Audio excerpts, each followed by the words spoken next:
Joining us now from the nation's capital is Tiana Lowe, a commentary writer from the Washington Examiner. Tiana, thank you for joining us tonight. So tonight, I guess, is the big night. We've been waiting for this now for months. Why is it that candidates have been spending so much time in Iowa, and how important is it for them to finish up top? So ironically enough, the candidate for whom has the least riding on this night is the one who everyone has grown rather dour on, and that's Joe Biden.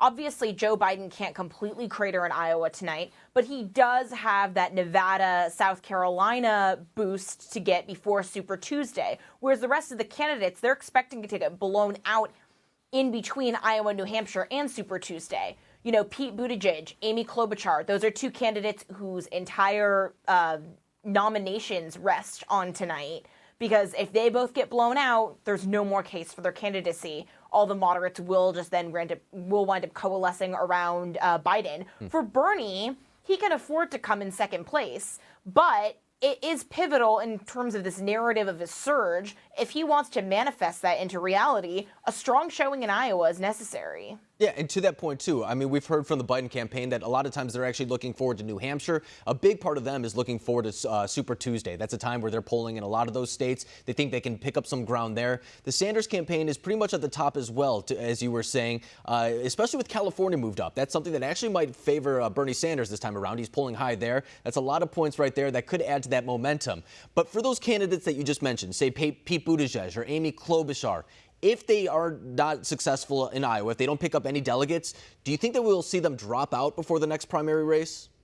It will probably be unlikely that they'll drop out, because at that rate, they'll still be running for vice president if Biden does manage to win, because realistically, they both fill a diversity quota that Biden absolutely needs in order to cement his candidacy for that party.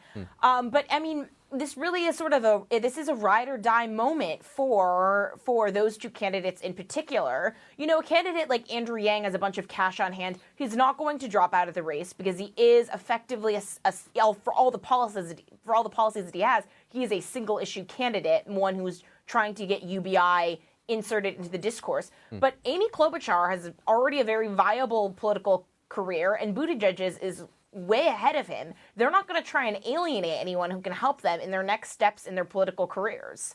And so these candidates, too, as they move forward, they are splitting votes among themselves. I mean, we've talked a lot about times, for example, Amy Klobuchar was going after Joe Biden for a little bit, Pete Buttigieg. They're kind of the more moderate wing of the party who are splitting those votes. And then we've been talking about this since the beginning. Senator Bernie Sanders and Elizabeth Warren, they've been going head-to-head as of recently. I mean, just recently with sexism allegations, that closed-door meeting that just recently came out. Is this something that you think we'll see moving forward, where the progressives are kind of going at it and the moderates are going at it, and whoever kind of surfaces from that, then it'll go head-to-head, whether it's Bernie Sanders versus Joe Biden, maybe Senator Warren versus Pete Buttigieg, whatever it may be. Do you think at the end it is going to be a progressive versus moderate fight?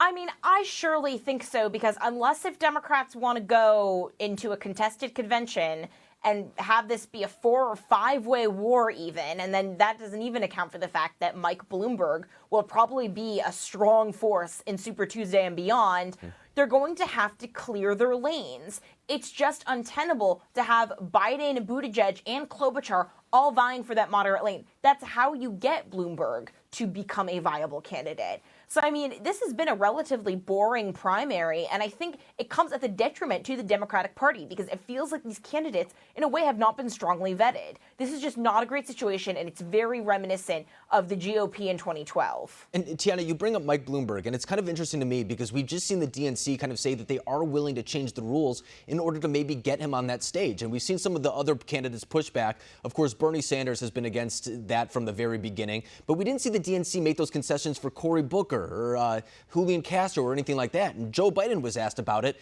and he said that Mike Bloomberg isn't even on the ballot in the state of Nevada, so it kind of seems weird that he would be on the debate stage. Do you think that that is something that maybe will disenfranchise some Democratic voters?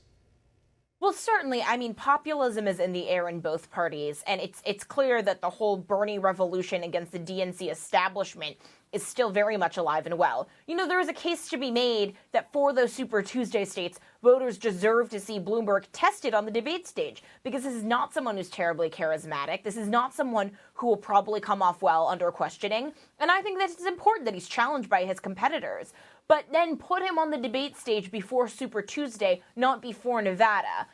It just doesn't make too much sense unless if you want to grant more credence to the idea that the primary is rigged. Yeah, and I mean, thankfully, I guess we will get some answers early on tonight about at least where the direction of the party's heading, really what people are resonating with. You bring up that the populism thing is big on both sides of the party.